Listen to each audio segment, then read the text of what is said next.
আমি আমি আমি আমি আমি মোটা দাগে সাকিব আপনার সাথে একটু আলোচনা অংশগ্রহণ করি বেয়াদবি না নিলে। সেইটা হলো যে এগুলিতে কোনো সংস্কারের দরকারও নাই।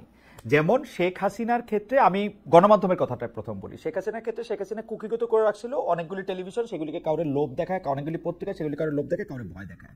কিন্তু এখন তো আপনি সরকারে আছেন, এখন আপনি কোনো পত্রিকাতে আপনার লোভ দেখানোর দরকার নেই, ভয় দেখানোর দরকার নেই, জনগণটা আপনার দখলও করার দরকার নেই, দখল মুক্তও করার দরকার নেই। আপনি বিটিভিটারে আপনি স্বাধীন করে আপনি দেখান, বিএসএসটারে আপনি স্বাধীন করে দেখান, বিটিভির খবর আপনি ডক্টর মোহাম্মদ ইউনূস আজকে বলেছেন এই কথা না দিয়ে আপনি দেখান, তাহলেই তো হয়। এটাতে আপনার কোনো সংস্কারই করা দরকার নাই।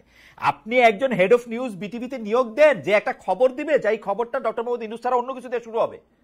তা আপনি তো শেখ হাসিনার স্কুলের প্রাইমারি স্কুলের ছাত্র নিয়ে এসে এখানে বসেছেন। ঠিক আছে, প্রত্যেকটা ক্ষেত্রে যুক্ত করি এটা যে আমাদের বিবেচনায় মিডিয়াতে আরো বেশ কিছু সংস্কারের প্রয়োজন আছে। না সেগুলো আছে, কিন্তু এটা তো মিনিমাম, এটা তো মিনিমাম। এটাতে আপনার আমি বলবেন এইভাবে এই মনোপলি দিয়ে চললে হবে না। না আমি তো বলতেছি যে সংস্কারের তার প্রয়োজন আছে, কিন্তু আপনি যে বেগম খালেদা জিয়ার বিটিভি, মানে এটা অনেকগুলো জায়গাতে শুরু করতে পারতেন, শেখ হাসিনার বিটিভি আর ইউনূসের বিটিভি একই রাখলেন, এটা কি রকম কথা? আপনি বিটিভির খবর দেখেন। এই জায়গাটা আসতে যাচ্ছিলাম যে সরকারের যে কথা বলেছিলাম যে কিছু ক্ষেত্রে তারা দৃষ্টান্তমূলক কাজ করবে, যেখানে মনে হবে যে আমাদের একটা নতুন ব্যবস্থার জন্ম নেওয়া সম্ভব এবং পলিটিক্যাল উইল থাকলে সেটা সম্ভব। এবং এই দৃষ্টান্তমূলক জায়গাগুলোতে তারা কি কি করেছেন আমরা আশা করি এর একটা হিসেব হবে, হয়তো 1 বছরেও আরো হিসেব করবো, আমরা 8 তারিখে আরো কতগুলো জায়গায় কথা বলতে পারবো।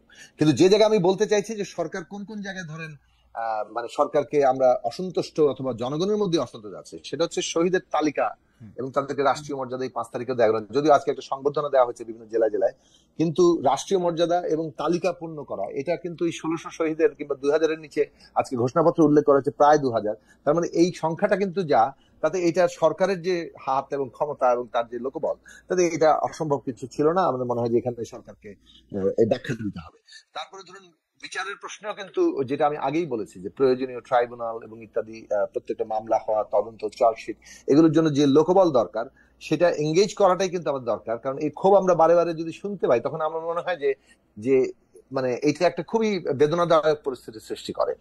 তারপরে ধরুন নিরাপত্তা এবং এই প্রশ্নে এসে এই সরকারের ক্ষেত্রে আমরা সত্যি সত্যি একটা বেশ মাঝে মাঝে মনে হয় যে কেন তারা এটা ব্যর্থ হচ্ছে। হ্যাঁ, পুলিশ বাহিনী ভেঙে পড়েছিল, তাকে পুনর্গঠনের জন্য 1 বছর তো সময় পেয়েছেন।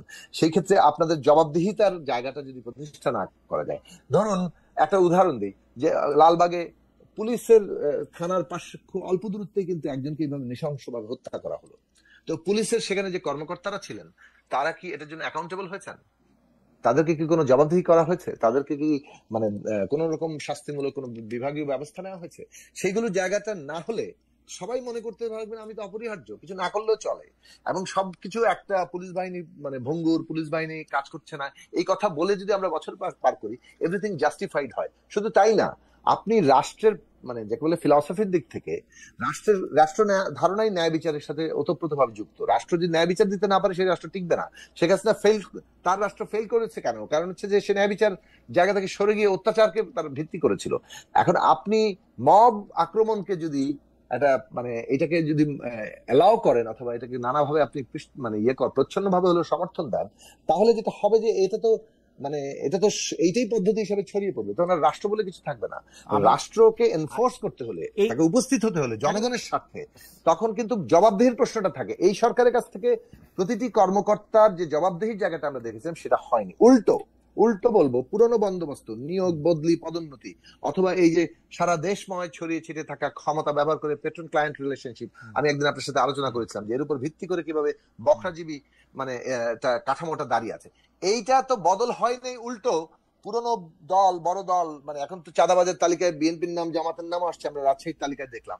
এখন এনসিপি নতুন দল, তরুণরা যেখানে নতুন শক্তি হিসেবে একটা এই বিপ্লব কিংবা অভ্যুত্থানের যে আকাঙ্ক্ষা তাকে গঠন করার জন্য মানে নিয়োজিত থাকবেন, তারা এখন সচিবালয় থেকে ইউনিয়ন পরিষদের তহসিল অফিসে বসে থেকে নানান ভাবে মানে টাকা পয়সা আয় রোজগারে ব্যস্ত হয়ে পড়লেন। এইটা যে কত বড় একটা অপচয় হলো তারুণ্যের শক্তি। আপনি যেটাকে বলছেন যে প্রচ্ছন্ন ভাবে মানে এই যে আইন নিজের হাতে তুলে নেওয়াকে প্রচ্ছন্ন ভাবে সমর্থন জানানো হচ্ছে, আমি প্রচ্ছন্ন না, আমি দেখি প্রত্যক্ষভাবে সমর্থন জানানো হয়েছে। আমি জানতে চাইলাম এনসিপি নেতারা যখন সারা বাংলাদেশ ঘুরতেছেন, তারা আমাদের খুব প্রিয়, তারা সার্কিট হাউসে কি করে থাকতেছেন? তখন তারা আমাদের জবাব দিচ্ছেন যে আমরা তো শুরু থেকেই জাতীয় নেতা, সেজন্য আমরা সার্কিট হাউসে থাকছি। তারা যখন আইন হাতে তুলে নিচ্ছেন তারা তখন বলতেছেন যে আমরা তো আইন হাতে তুলে নিবই, কারণ এই কাজগুলো ঠিক মতো হইতেছে না, এবং সরকারি পক্ষ থেকে এটাকে সমর্থন জানানো হইতেছে আমাদের কারো কোনো। সাকিব, একটা ছোট করে প্রশ্ন করি, আমি আপনার কাছে আবার একটু ঘুরে আসবো, কারণ আপনাকে ছেড়ে দিতে হবে, আমি স্বামী আপনাকে হয়ে আপনাকে একটু ছোট করে প্রশ্ন করি এসে, এইটা কি ডক্টর মোহাম্মদ ইউনূস এবং তার পারিষদ এটা বোঝেন না যে আইন এবং বিচার এটা নিজের হাতে তুলে নিলে এটা তারপরে সরকার তারা চালাতে পারবেন না, তারা ধীরে ধীরে আরো অনেক বেশি দুর্বল হবেন, তারা কেন এটাকে ডিফেন্ড করতে গেলেন? মানে ইয়াটা কি? এখন আবার দেখেন তাদের অবস্থা এমন হয়েছে, তারা এখন এনসিপি থেকে শুধু দূরেই থাকতে চান তারা। মানে এটা এরকম কেন করলেন তারা? মানে এটাকে প্রথমে এত ইয়াই করলেন কেন, এখন কেন এরকম করতেছেন?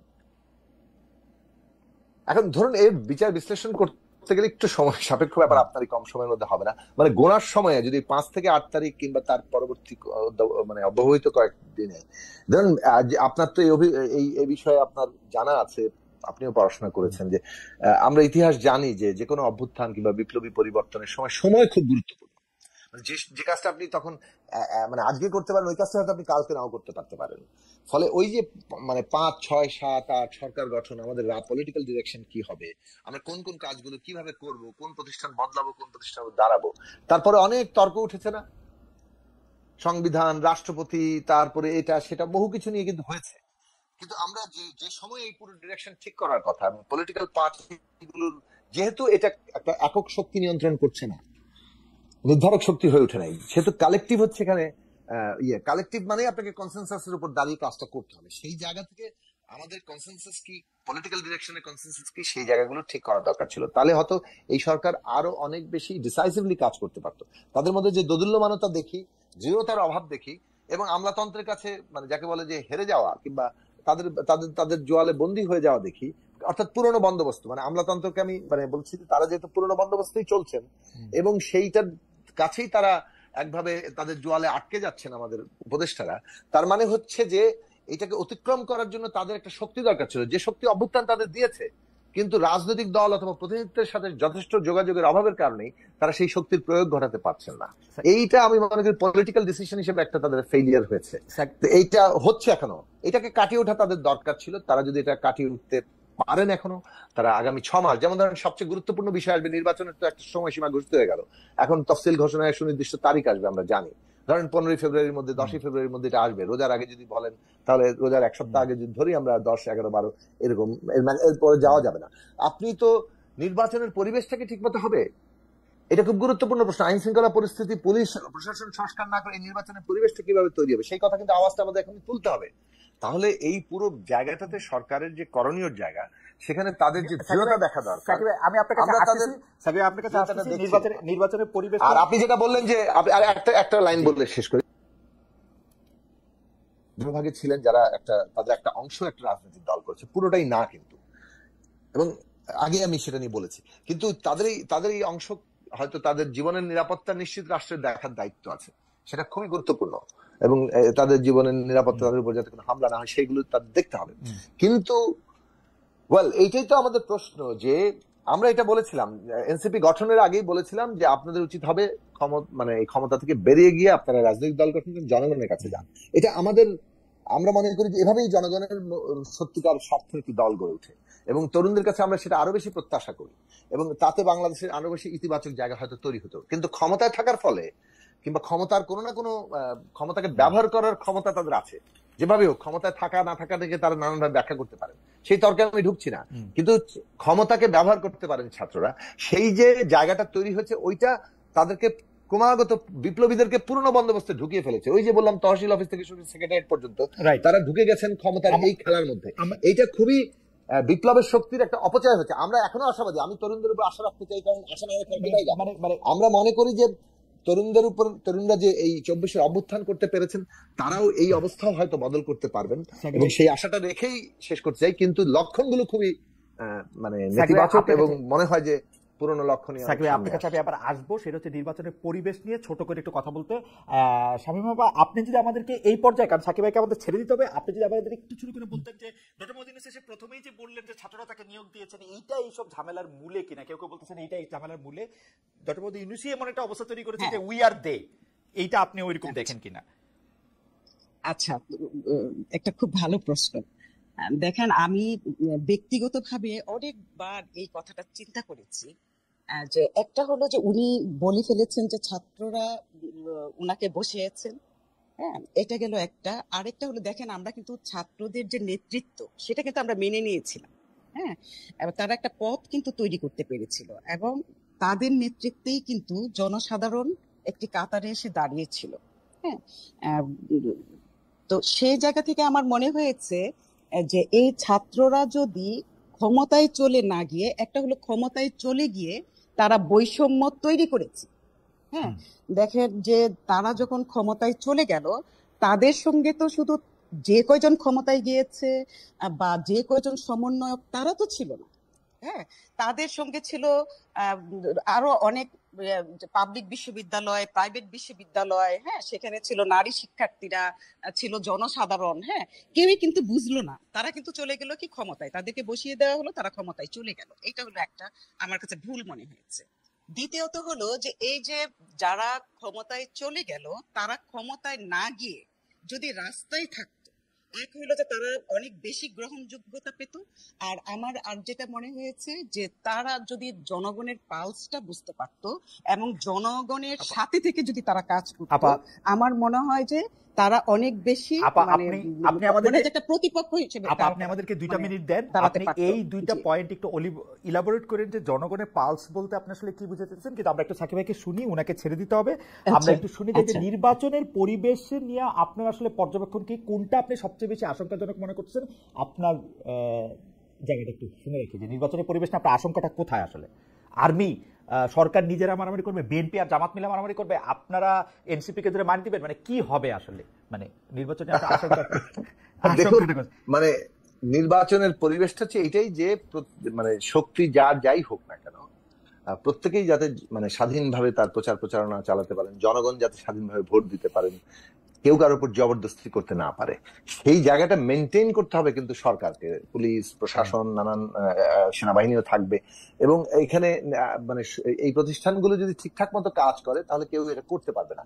এখন দেখা গেল প্রতিষ্ঠানগুলো কোন একটা পক্ষের কাছে আগেই তাদের পক্ষ নিয়ে নিচ্ছে, অথবা মানে ভবিষ্যতে কারা ক্ষমতায় আসবে সেই বিবেচনায় নানান রকম কিছু হচ্ছে, তাহলে কিন্তু আবার সুষ্ঠু নির্বাচনের জায়গাটা ক্ষতিগ্রস্ত হবে। তখন এক পক্ষ আবার অসন্তুষ্ট হবে, এবং তখন আবার নির্বাচনে অনিশ্চয়তার মধ্যে পড়তে পারে। কাজে সরকারের এটা একটা প্রায়োরিটি কাজ যে তাকে নির্বাচনের সুষ্ঠু লেভেল প্লেইং ফিল্ড তৈরি করতে হবে, এবং কোন পক্ষ যাতে জবরদস্তি করতে না পারে। আমরা সত্যিকার অর্থে একটা সুষ্ঠু নির্বাচনে যেতে চাই। এত বড় আত্মত্যাগের পরে যদি আমরা আবার ভোট নিয়ে কোনো প্রশ্ন উঠে, আমরা পরিষ্কার করে আমাদের অবস্থান আমরা মনে করি আমরা শহীদের রক্তের ঋণ ধারণ করি, এবং আমরা এটা নিয়ে আমাদের সর্বাত্মক শক্তি নিয়ে আন্দোলন করব। এটা হলো 1 নম্বর। এবং কিন্তু মোদ্দা কথাটা বলি, শেষ কথাটা, সেটা যে গণতন্ত্র, গণতান্ত্রিক ব্যবস্থা, গণতান্ত্রিক অধিকার, মর্যাদা, এগুলো কিন্তু জনগণের একটা দায় আছে। মানে আপনি অধিকারের সাথে কিন্তু কর্তব্যের প্রশ্ন যুক্ত। অধিকার খালি আমি বলে গেলাম, কিন্তু আপনি কোনো কর্তব্য পালন করলাম না। মানুষের কর্তব্যের জায়গাটা হচ্ছে যে যদি জনগণের গণতান্ত্রিক শক্তি গড়ে না উঠে, যদি সত্যিকারে ওই পাহারাদারি শক্তিটা গড়ে না উঠে নিজের অধিকারকে রক্ষা করার, তাহলে কিন্তু গণতান্ত্রিক ব্যবস্থাটা ঠিক মতো ফাংশন করতে পারে না। আইন যত ভালোই করা হয়, তার কোনো না কোনো ভাবে ম্যানিপুলেট করে, মানে এভিল কিংবা এই জনগণের বিপক্ষ শক্তি কিংবা যারা মুষ্টিমেয় স্বার্থ দ্বারা পরিচালিত, সেই শক্তি ওইগুলি যেতে চায় আরো স্বৈরাচারী কিভাবে করা যায়, ফ্যাসিবাদী কিভাবে করা যায়। কাজেই জনগণের নিজস্ব রাজনৈতিক শক্তি, যারা দীর্ঘ পরীক্ষার মধ্য দিয়ে, লড়াই সংগ্রামের মধ্য দিয়ে একটা মানে রাজনীতিকে ওই জায়গায় আনতে চাইছেন। বদলটা হচ্ছে ক্ষমতা ব্যবহার করে ধন সম্পদ আহরণ করা, ক্ষমতা ব্যবহার করে সমস্ত কিছু নিয়ন্ত্রণ করার যে একটা মানে একটা চাষ কায়েম করার যে ব্যবস্থাটা এতদিন চলেছে, এইটা বদল করতে হবে। এইটা বদল করার জন্য রাজনৈতিক দল যদি তার উপযোগী না হয়, রাজনৈতিক যদি ক্ষমতা নির্ভর একটা মানে কাঠামোর এমবেডেড হয়ে যায়, তার সাথে একেবারে ওতপ্রোতভাবে জড়িয়ে যায়, তাহলে সেই রাজনৈতিক দল নতুন ক্ষমতা ব্যবস্থা করতে পারবে না। এইটা বাংলাদেশের মানুষের আজকে উপলব্ধির জায়গাও একটা দরকার। এবং আমাদের তরুণদের মধ্যে যে রাজনৈতিক আগ্রহ তৈরি হচ্ছে, তাদের মধ্যে যদি এই উপলব্ধির জায়গা না থাকে, তাহলে ঠিক মানে এমনি কেবলমাত্র স্লোগান দিয়ে একটা নতুন বন্দোবস্ত কায়েম করা যায় না। আর সাকিব ভাই, এই রাজনৈতিক মানে এই নির্বাচনের সময় এইটা ঠেকাতে আপনাদের উদ্যোগ কি হবে সেটা বলে দিতে আপনি, মানে সেটা যদি একটু বলতেন। আমরা মনে করি যে সরকার একটা আচরণবিধি করা দরকার, আচরণবিধি করা দরকার, যে আচরণবিধি কঠোরভাবে মেনে চলবে, এবং আমরা সেটা মেনে চলার জন্য আমরা কাজ করবো, এবং জনগণকে আমরা ঐক্যবদ্ধ করার চেষ্টা করবো যে কেউ যদি আচরণবিধি ভঙ্গ করেন, এখন থেকেই, মানে শুধু নির্বাচনের কালীন সময় না, আগে থেকেই, যে সেটাকে যাতে জনগণের মানে একটা প্রতিরোধের জায়গা একটা থাকে।